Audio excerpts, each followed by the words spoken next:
The commodity that functions as a measure of value, and either in its own person or by a representative, as the medium of circulation, is money. Gold or silver is therefore money. It functions as money, on the one hand, when it has to be present in its own golden person.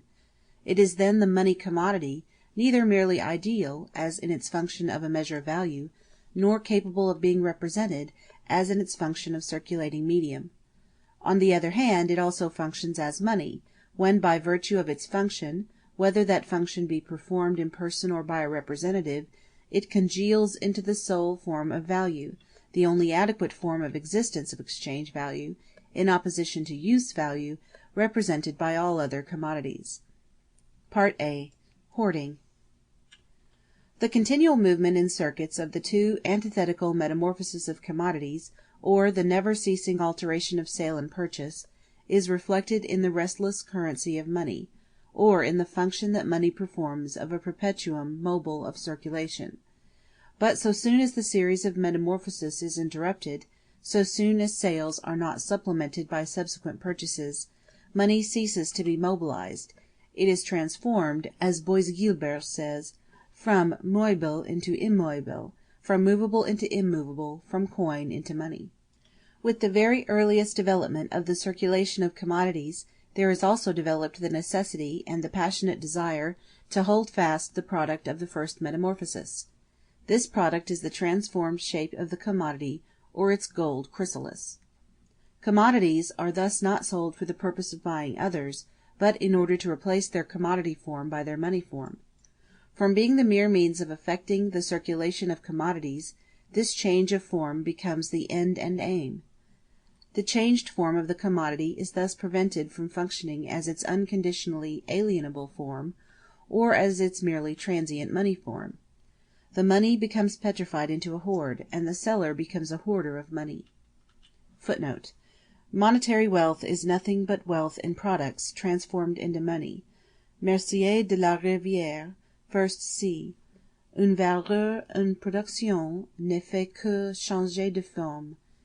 A value in the form of products which has merely changed its form. 1st D, page 486. In the early stages of the circulation of commodities, it is the surplus use value alone that are converted into money. Gold and silver thus become of themselves social expressions for superfluity or wealth. This naive form of hoarding becomes perpetual in those communities in which the traditional mode of production is carried on for the supply of a fixed and limited circle of home wants. It is thus with the people of Asia, and in particularly of the East Indies. Vanderlint, who fancies that the prices of commodities in a country are determined by the quantity of gold and silver to be found in it, asks himself why Indian commodities are so cheap. Answer: because the Hindus bury their money.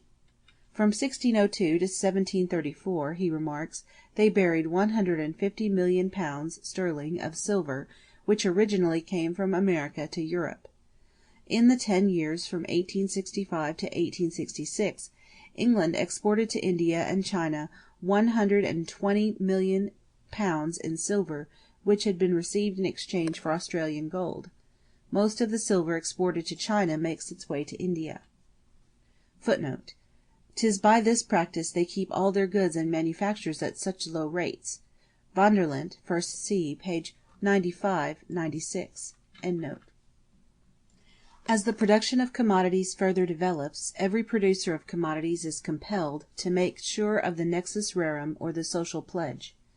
His wants are constantly making themselves felt, and necessitate the continual purchase of other people's commodities, while the production and sale of his own goods require time and depend upon circumstances. In order then to be able to buy without selling, he must have sold previously without buying. This operation, conducted on a general scale, appears to imply a contradiction. But the precious metals at the sources of their production are directly exchanged for other commodities. And here we have sales by the owners of commodities, without purchases by the owners of gold or silver. And subsequent sales by other producers, unfollowed by purchases, merely bring about the distribution of the newly produced precious metals among all the owners of commodities.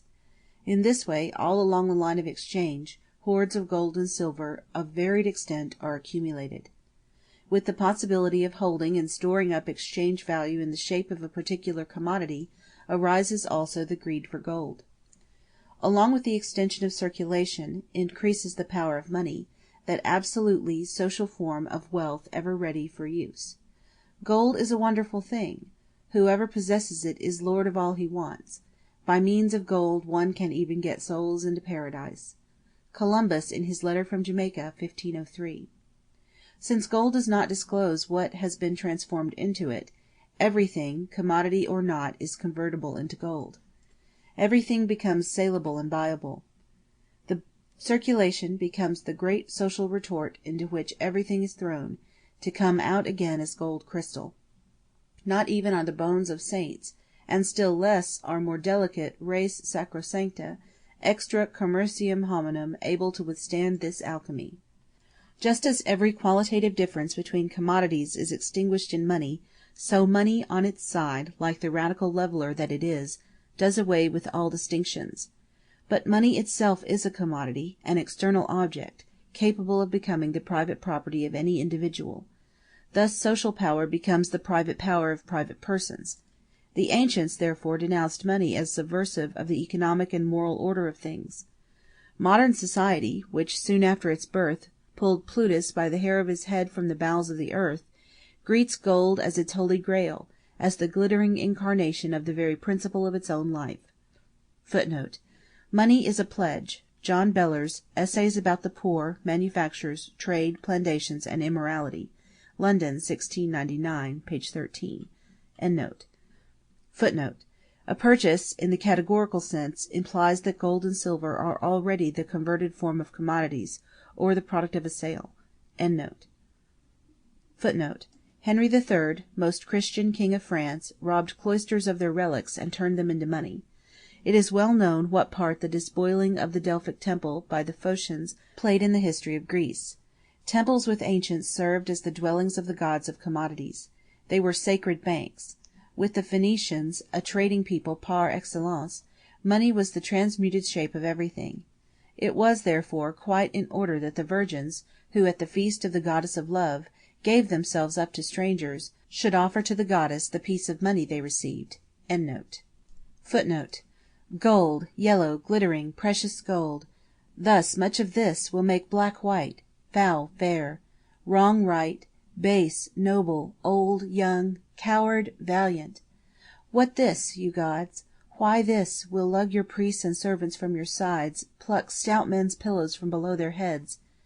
This yellow slave will knit and break religions, bless the accursed, make the whore leprosy adored, place thieves and give them title, knee and approbation, with senators on the bench. This is it, that makes the wappened widow wed again. Come, damned earth, though common whore of mankind.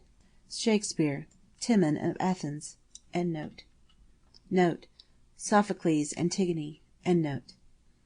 Note: The desire of avarice to draw Pluto himself out of the bowels of the earth. The Dipnosophists, 6:23, Athenaeus. End note.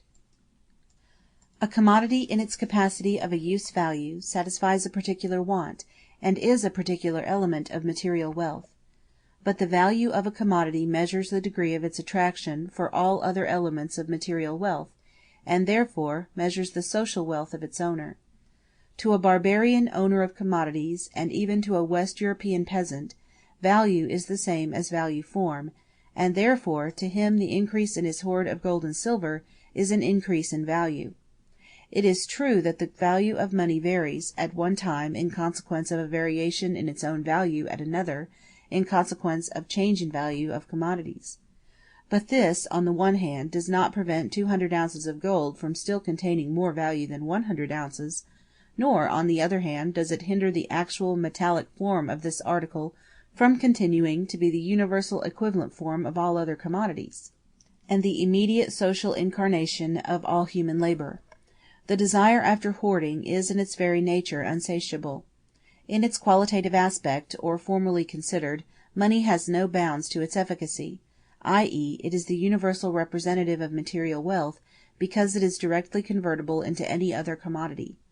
But at the same time every actual sum of money is limited in amount, and therefore, as a means of purchasing, has only a limited efficacy. This antagonism between the quantitative limits of money and its qualitative boundlessness continually acts as a spur to the hoarder in his Sisyphus-like labor of accumulating. It is with him as it is with a conqueror who sees in every new country annexed only a new boundary. In order that gold may be held as money, and made to form a hoard, it must be prevented from circulating, or from transforming itself into a means of enjoyment. The hoarder, therefore, makes a sacrifice of the lusts of flesh to his golden fetish. He acts in earnest up to the gospel of abstention. On the other hand, he can withdraw from circulation no more than what he has thrown into it in the shape of commodities. The more he produces, the more he is able to sell. Hard work, saving, and avarice are therefore his three cardinal virtues, and to sell much and buy little the sum of his political economy. [Footnote: These are the pivots around which all the measures of political economy turn: the maximum possible increase in the number of sellers of each commodity, and the maximum possible decrease in the number of buyers. Very, page 52.] By the side of the gross form of a hoard, we find also its aesthetic form in the possession of gold and silver articles. This grows with the wealth of civil society. Soyons riches ou paraissons riches, Diderot. In this way there is created, on the one hand, a constantly extending market for gold and silver, unconnected with their functions as money, and on the other hand, a latent source of supply, to which recourse is had principally in times of crisis and social disturbance. Hoarding serves various purposes in the economy of metallic circulation. Its first function arises out of the conditions to which the currency of gold and silver coins is subject. We have seen how, along with the continual fluctuations in the extent and rapidity of the circulation of commodities and in their prices, the quantity of money current unceasingly ebbs and flows. This mass must, therefore, be capable of expansion and contraction. At one time money must be attracted in order to act as circulating coin; at another, circulating coin must be repelled in order to act again as more or less stagnant money. In order that the mass of money, actually current, may constantly saturate the absorbing power of the circulation, it is necessary that the quantity of gold and silver in a country be greater than the quantity required to function as coin. This condition is fulfilled by money taking the form of hoards. These reserves serve as conduits for the supply or withdrawal of money to or from the circulation, which in this way never overflows its banks. [Footnote: There is required for carrying on the trade of the nation a determinate sum of specific money which varies, and is sometimes more, sometimes less, as the circumstances we are in require. This ebbing and flowing of money supplies and accommodates itself, without any aid of politicians. The buckets work alternately: when money is scarce, bullion is coined; when bullion is scarce, money is melted. Sir D. North, 1st C. Postscript, page 3. John Stuart Mill, who for a long time was an official of the East India Company, confirms the fact that in India silver ornaments still continue to perform directly the functions of a hoard.